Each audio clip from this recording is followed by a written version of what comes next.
ഇന്ന് നമുക്കൊരു അടിപൊളി കട്ട്ലേറ്റ് ഉണ്ടാക്കി നോക്കിയാലോ. അതിനായിട്ട് ഞാൻ ചിക്കൻ എടുത്തിട്ടുണ്ട്. അതിലേക്ക് ഉപ്പ്, മുളക് പൊടി, മഞ്ഞൾപ്പൊടി, കുരുമുളക് പൊടി ഇട്ടിട്ട് നല്ലതുപോലെ വേവിക്കാൻ വെക്കാം.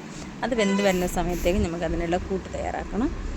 ഇഞ്ചി വെളുത്തുള്ളി ചതച്ചത്, ഒരു പച്ചമുളക് ചെറുതായിട്ട് കട്ട് ചെയ്തത്, കറിവേപ്പില ചെറുതായി കട്ട് ചെയ്ത ഉള്ളി, ഒന്ന് മൂത്ത് വരുമ്പോൾ ആവശ്യത്തിന് ഉപ്പ്, കുരുമുളക് പൊടി, മുളക് പൊടി, കുറച്ച് ചിക്കൻ മസാല, നല്ലതുപോലെ പച്ചമണമൊക്കെ മാറുന്നവരെ വഴറ്റിയെടുത്തതിന് ശേഷം നമ്മൾ വേവിച്ച് പൊടിച്ച് വെച്ചിട്ടുള്ള ചിക്കൻ ഇട്ട് കൊടുക്കുക. അത് നല്ലതുപോലെ മിക്സാണ് വരെ ഒന്ന് ഇളക്കി കൊടുത്തതിന് ശേഷം വേവിച്ച് ഇതേപോലെ ഉടച്ച് വെച്ചതാണ് ഉരുളക്കിഴങ്ങ്, അതും ഇട്ട് കൊടുക്കുക. അതും ഇട്ട് കൊടുത്തിട്ട് നല്ലതുപോലെ ഉരുളക്കിഴങ്ങിന് എല്ലാം മസാല എല്ലാം എടുത്ത് എത്തണം. അതിൽ നല്ലതുപോലെ ഇളക്കി കൊടുത്തിട്ട് ഇതേപോലെ ഷേപ്പാക്കി എടുക്കുക. 2 മുട്ട അടിച്ച് വെച്ചതാണ്. ബ്രെഡും പൊടിച്ചെടുത്ത് വെച്ചിട്ടുണ്ട്. മുട്ടയിൽ മുക്കിയിട്ട് ബ്രെഡിൽ മുക്കിയിട്ട് അത് ഇപ്പോൾ ഞാൻ എണ്ണ ചൂടാൻ വെച്ചിട്ടുണ്ട്. എണ്ണ നല്ലതുപോലെ ചൂടാകുന്ന നമുക്ക് ഓരോന്നോരോന്ന് ഇട്ട് കൊടുത്തിട്ട് ഇതേപോലെ മെല്ലെ തിരിച്ചിട്ടെടുത്തിട്ട് വേവിച്ചെടുക്കാം. എല്ലാ കട്ട്ലേറ്റും അതേപോലെ ചെയ്തെടുത്തിട്ടുണ്ട്.